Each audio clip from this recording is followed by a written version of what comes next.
નમસ્કાર મિત્રો, આજે આપણે ધોરણ 8ની હિન્દી વિષયની સ્વાધ્યાય પોથીના સેમેસ્ટર 2ના પાઠ નંબર 1 પત્ર એवं डायरी જેનું સંપૂર્ણ સોલ્યુશન જોઈશું। नंबर 1, बड़ों से पूछकर पता कीजिए। नंबर 1, हम जो पत्र लिखते हैं वे दूसरों तक कैसे पहुंचते हैं? कौन ले जाता है? हम तक कौन पहुंचाता है? पत्र कहाँ इकट्ठे होते हैं? तो जवाब જોઈએ તેનો। हम जो पत्र लिखते हैं वे पत्र पेटी में डालते हैं। डाकिया उन्हें डाकघर ले जाता है। डाकघर से उन पत्रों को पते के अनुसार रेल द्वारा वहाँ के डाकघरों में भेजा जाता है। वहाँ से फिर वे पत्र स्थानीय पते के अनुसार डाकिया द्वारा हम तक पहुँचाए जाते हैं। नंबर 2, आजकल पत्र किस किस माध्यम से एक दूसरों तक पहुंचते हैं? तो जब उसे आजकल पत्र डाक, कुरियर और ईमेल के माध्यम से एक दूसरों तक पहुंचते हैं। नंबर 3, जिस क्षेत्र में आप रहते हैं वहाँ का पिन कोड क्या है?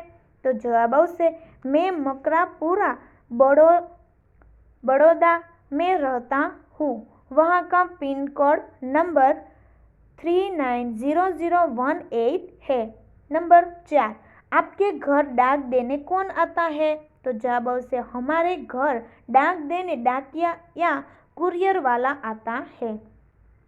प्रश्न नंबर 2, डाकिये और कुरियर वाले की मुलाकात लेकर कोई 3 प्रश्न पूछिए। प्रश्न और उनके उत्तर लिखिए। तो જોઈએ डाकिये से बातचीत। नंबर 1, प्रश्न, आप डाक सेवा में कब से है? डाकिया, मुझे इस सेवा में 5 वर्ष हो गए हैं। नंबर 2, प्रश्न, लोगों का व्यवहार आपके साथ कैसा है? डाकिया, लोग हमारे आने का इंतजार करते हैं। हमारे प्रति उनका व्यवहार बहुत अच्छा होता है। नंबर 3, प्रश्न, इस सेवा में आपको क्या सुविधाएं मिलती है? डाकिया, इस सेवा में हमें वेतन के अलावा मुफ्त चिकित्सा सुविधा मिलती है। हाई स्कूल तक 2 बच्चों की फीस की रकम मिलती है। उसके अलावा हमें साइकिल भी मिलती है। नौकरी से अवकाश मिलने पर पेंशन मिलती है। त्यार पछी कुरियर वाले से बातचीत। नंबर 1, प्रश्न, अंकल आपको अपना काम कैसा लगता है? कुरियर वाला, काम अच्छा है पर मेहनत बहुत है। पत्रों और पार्सलों को उसी दिन पहुंचाना बड़ा कठिन काम है। बारिश के दिनों में बहुत तकलीफ होती है। नंबर 2, प्रश्न, क्या आप अपने काम से खुश हैं? कुरियर वाला, हाँ खुश हूँ। मैं अपने काम को समाज सेवा मानता हूँ। नंबर 3, प्रश्न, आपको क्या सुविधाएं मिलती है? कुरियर वाला, हमें आने जाने के लिए किराया मिलता है। कंपनी की तरफ से रेल यात्रा और बस यात्रा के लिए पास मिलता है। प्रश्न नंबर 3, संदेशा व्यवहार के चित्र देखिए और उसका वर्णन कीजिए। અહીં આપણને ચિત્રો આપેલા છે, નીચે તેનું વર્ણન આપેલું છે તે આપણે જોઈશું। संदेशा व्यवहार की परंपरा बहुत पुरानी है। पुराने जमाने में प्रशिक्षित कबूतरों द्वारा पत्राचार होता है। फिर यह काम संदेशवाहकों द्वारा होने लगा। राजा महाराजों और के जमाने में पैदल या घुड़सवार संदेशवाहक संदेश पहुंचाने का काम करते थे। आधुनिक युग में डाकघर पत्राचार का दायित्व संभालते हैं। पहले केवल पोस्ट कार्ड का उपयोग किया जाता था। फिर निजी पत्रों की गोपनीयता के लिए लिफाफे का उपयोग होने लगा। फिर अंतर्देशीय पत्र का भी उपयोग शुरू हुआ। आजकल टेलीफोन संदेशा व्यवहार का श्रेष्ठ साधन है। अब तो मोबाइल और इंटरनेट की सुविधा भी हो गई है। इनसे संदेशा व्यवहार के क्षेत्र में अद्भुत क्रांति आ गई है।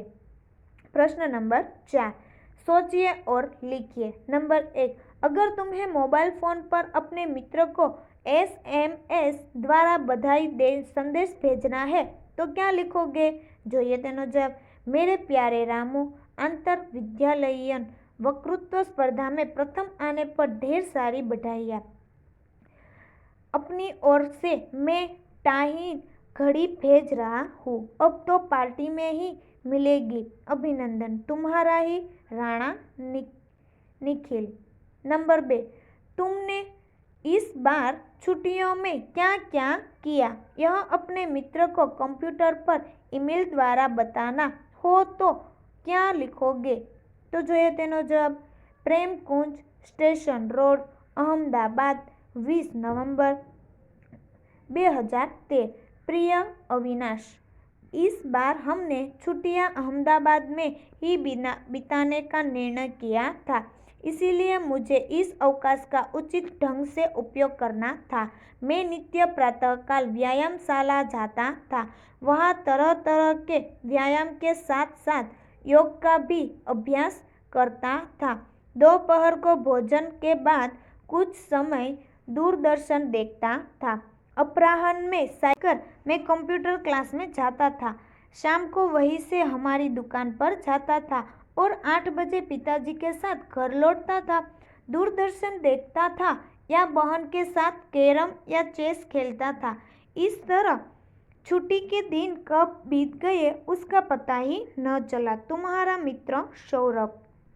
प्रश्न नंबर 5, निर्देशित विषय के बारे में पत्र लिखिए। नंबर 1, आपने की हुई अपनी यात्रा या आपने किए हुए प्रवास का वर्णन अपने मित्र को पत्र लिखिए। જોઈએ તેનો જવાબ. रमेश पुरोहित, 4 आकाश गंगा, डेरी रोड, राजकोट, 27/12/2013। प्रिय मित्र हितेश, जय हिंद। तुम्हारा पत्र 3 दिन पहले आया था, लेकिन मैं कन्याकुमारी के प्रवास में था और कब ही लौटा हूँ। कन्याकुमारी भारत का प्रसिद्ध तीर्थ स्थान है।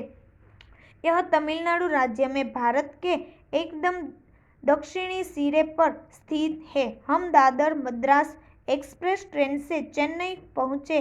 हम वहाँ के मीनाक्षी होटल में ठहरे। वहाँ दिसंबर महीने से ही काफ़ी ठंड पड़ने लगती है। दूसरे दिन हम एसटी बस द्वारा कन्याकुमारी की ओर चल पड़े। सारा मार्ग नारियल के वृक्षों से भरा हुआ है। हरियाली देखकर मन झूम उठता है। कन्याकुमारी एक छोटा सा कस्बा है। हमने शाम के समय समुद्र तट पर भारी भीड़ देखी। लोग वहाँ का सूर्यास्त देखने के लिए एकत्र हुए थे। सूर्य का वैसा भव्य रूप मैंने पहले कहीं नहीं देखा। अगले दिन कन्याकुमारी का प्राचीन मंदिर और विवेकानंद शिला स्मारक देखा। विवेकानंद की सुंदर मूर्ति दर्शनीय है। हमने कन्याकुमारी के बाजार से शंख और सीपों से बनी हुई कुछ वस्तुएं और एल्बम खरीदे। कुछ चित्र में तुम्हें भेज रहा हूँ। शेष कुशल है। अपने माता पिता से मेरा प्रणाम कहना। तुम्हारा मित्र विनय। ત્યાર પછી જોઈએ नंबर 2, बीमारी के कारण अवकाश के लिए कक्षा शिक्षक को पत्र लिखिए। જોઈએ તેનો જવાબ. 25 आशा सदन, महात्मा गांधी मार्ग, राजकोट, 28/11/2013। आदरणीय गुरुवर, कक्षा 8 ब। कल शाम मुझे जोर की ठंड लगकर बुखार आ गया। डॉक्टर को दिखाया। उन्होंने बताया कि यह मलेरिया बुखार है और उसका कुछ दिन तक ठीक ढंग से उपचार करना होगा। स्वस्थ होने में कम से कम 1 सप्ताह तो लग ही जाएगा। अब एवं आपसे प्रार्थना है कि मुझे 1 सप्ताह का अवकाश प्रदान करें। इस बीच मेरी पढ़ाई का जो नुकसान होगा मैं स्वस्थ होते ही उसकी पूर्ति कर लूँगा। आपका आज्ञाकारी शिष्य महिपाल रांदेरिया, कक्षा 8 ब। नंबर 3, अपने स्कूल की किसी समस्या के बारे में प्रधानाचार्य को पत्र लिखिए। श्रीमान प्रधानाचार्य, सरदार विद्या मंदिर, नडियाद, 15/10/2013। विषय, विद्यालय के पुस्तकालय में विज्ञान और वैज्ञानिकों से संबंधित पुस्तकें न देखा। आदरणीय गुरुजी, सविनय निवेदन है कि हमारे विद्यालय के पुस्तकालय में साहित्य की पुस्तकों भी भरमार है। एक एक लेखक की कई कई पुस्तकें हैं। उन पुस्तकों में कविता, कहानी और उपन्यास आदि रचनाएं हैं, परंतु विज्ञान से संबंधित पुस्तकें नहीं है। वैज्ञानिकों की जीवनी संबंधी पुस्तक तो एक भी नहीं है। ऐसी पुस्तकें पढ़ने से बहुत प्रेरणा मिलती है। वैज्ञानिकों के अनुभव विज्ञान के प्रति रुचि जगाते हैं। पुस्तकालय में उनका अभाव बहुत घटता है। आशा और आप इस अभाव की पूर्ति पर ध्यान देंगे। आपका आज्ञाकारी शिष्य सुधीर कापड़िया, कक्षा 8 अ। प्रश्न नंबर 6, डायरी के रूप में लिखिए। नंबर 1, किसी एक पूरे दिन के अपने अनुभव का विवरण। જોઈએ તેનો જવાબ। અહમદાબાદ 18 અક્ટોબર 2013। कल 16 अक्टूबर थी नवरात्रि का पहला दिन। एक तरफ मन में उमंग और दूसरी तरफ चिंता थी। उमंग इस बात की थी कि डांडिया रास देखने खेलने को मिलेगा। वाद्यों की मधुर धुनें कानों में रस खोलेगी। चिंता इस बात की थी कि कुछ ही दिनों में प्रथम सत्र की परीक्षाएं होने वाली थी। पहला प्रश्न पत्र अंग्रेजी का था। पता नहीं इस विषय के प्रति मुझे क्यों अरुचि थी। थोड़ी तैयारी की थी पर बहुत काम बाकी था। चिंता न कर, क्या सब कुछ अम्बा मैया पर छोड़कर निश्चित हो गया। ત્યાર પછી નંબર 2, वार्षिकोत्सव में सर्वश्रेष्ठ वक्ता का पुरस्कार मिलने का आपका अनुभव। જોઈએ તેનો જવાબ। मुंबई 12 जनवरी 2014। हमारे विद्यालय का इस वर्ष का वार्षिकोत्सव में मेरे लिए एक सुनहरी यादगार घटना बन गया है। उत्सव में वक्तृत्व स्पर्धा का भी आयोजन था। विषय था विज्ञान, शाप या वरदान। स्पर्धा का अंतिम वक्ता में था, लेकिन मुझे प्रथम पुरस्कार मिला। मित्र हैरान थे कि यह बहुत कम बोलने वाला आज इतना धड़ाधड़ कैसे बोल रहा है। सचमुच उस समय मेरी वाणी पर सरस्वती विराजमान हो गई थी। शाम को पिताजी घर लौटते तो बहुत खुश थे। उन्होंने अदालत में प्रतिवादी के वकील को अपनी दलीलों से परास्त कर दिया था।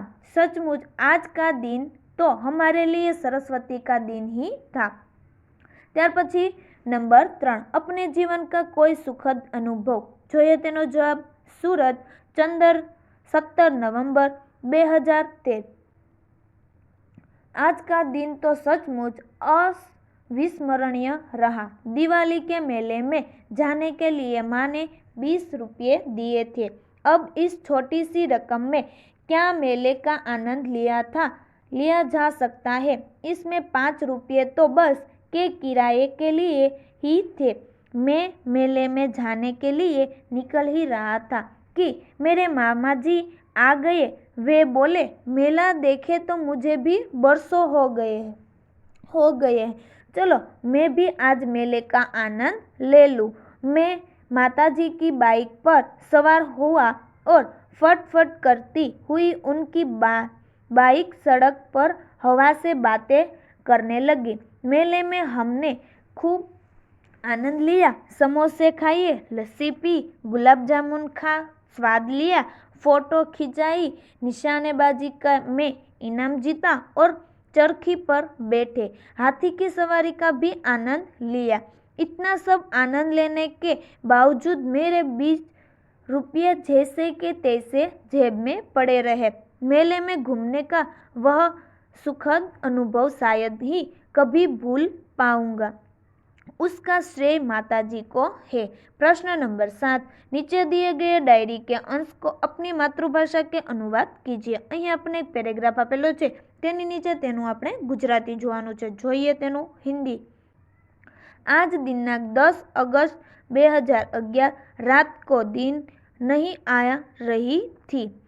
खुशी का ठिकाना न था।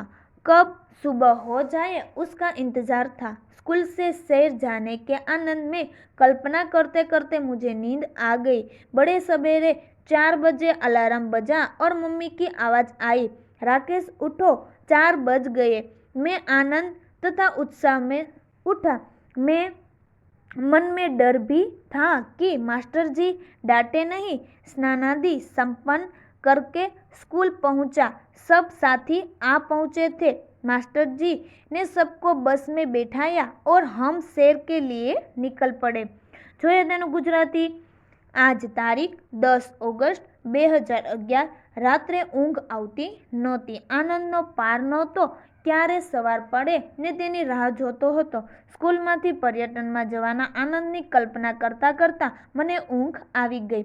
વહેલી સવારે 4 વાગ્યે એલાર્મ વાગ્યું અને મમ્મીનો અવાજ સંભળાયો, રાકેશ ઉઠ, 4 વાગી ગયા। હું આનંદ અને ઉત્સાહથી ઉઠ્યો।